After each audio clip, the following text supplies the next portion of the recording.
যাদের চৈতন্য হয়েছে তাদের বেতালে পা পড়ে না, হিসাব করে পাপ ত্যাগ করতে হয় না। ঈশ্বরের উপর এত ভালোবাসা যে তারা যে কর্ম করে সেই কর্মই সৎ কর্ম। ঠাকুর বললেন তারা জানে তিনি যেমন করান তেমনি করি, যেমন বলান তেমনি বলি, যেমন চালান তেমনি চলি।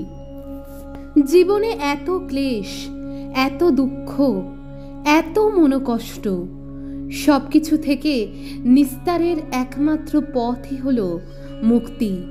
এখানে মুক্তি বলতে জীবনাবসান নয়, এ হলো মনের মুক্তি। মনের যত যাবতীয় সংকীর্ণতা আছে এ হলো তার থেকে মুক্তি।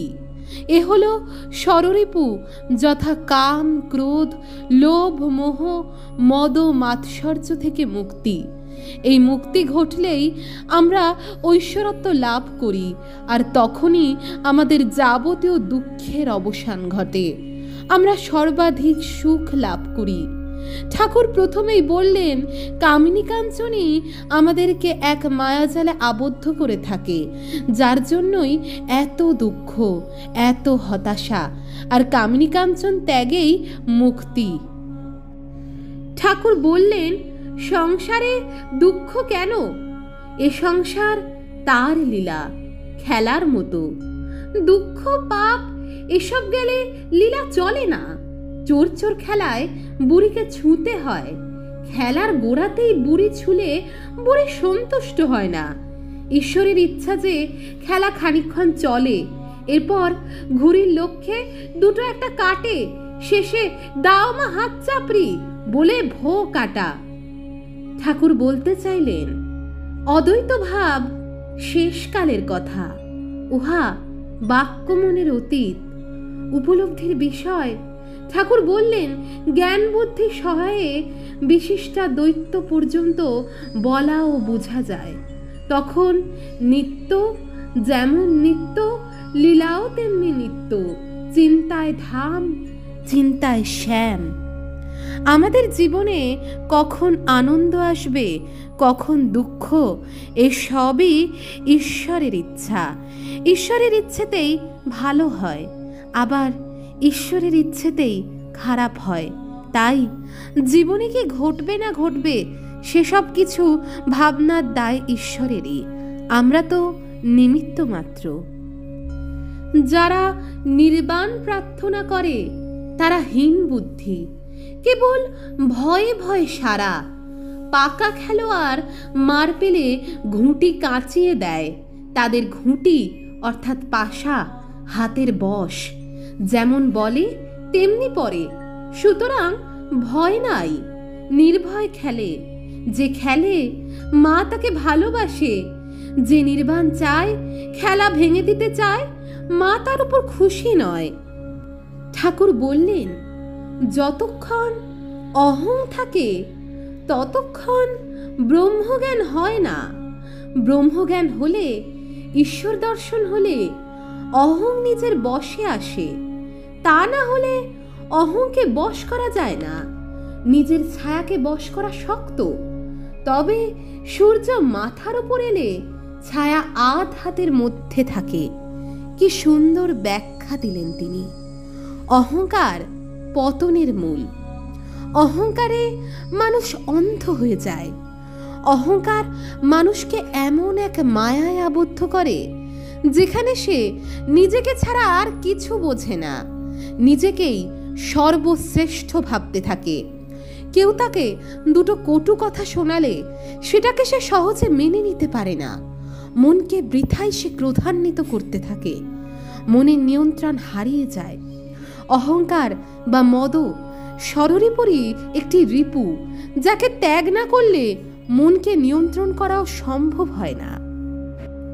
ঠাকুর আরো বললেন যারা অজ্ঞান তারা যেন মাটির দেওয়ালের ঘরের ভিতর রয়েছে, ভিতরে আলো নেই, আবার বাইরের কোনো জিনিস দেখতে পাচ্ছে না।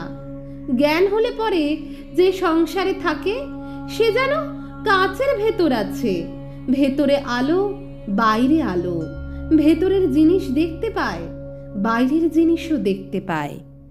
মানুষের যখন জ্ঞানচক্ষুর উন্মিলন হয় তখনই তার চৈতন্য লাভ হয়। আর চৈতন্য লাভ হলেই সে বুঝতে পারে সে কোথায় ভুল করছে। সে বুঝতে পারে যে সে যেমনভাবে ভাবছিল সেই ভাবনা ভিত্তিহীন।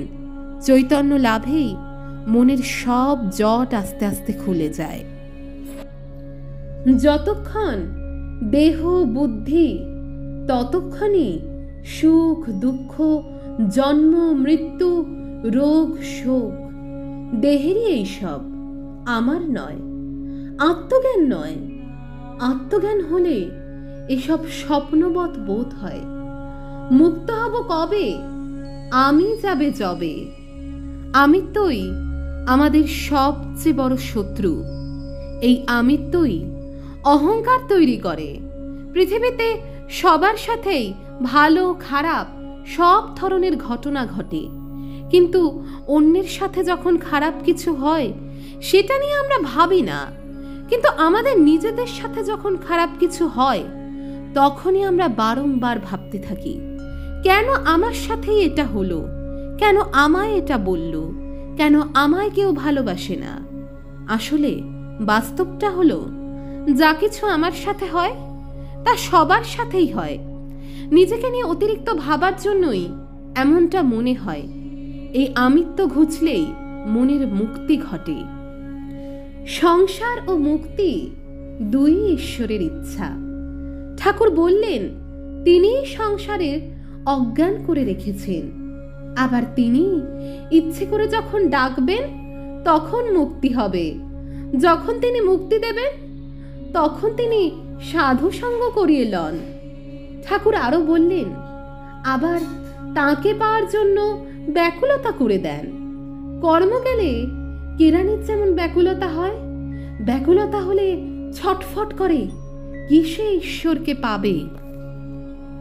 ঠাকুর বলেছেন, নিচের কাঁটা উপরের কাঁটার সঙ্গে এক হয় না।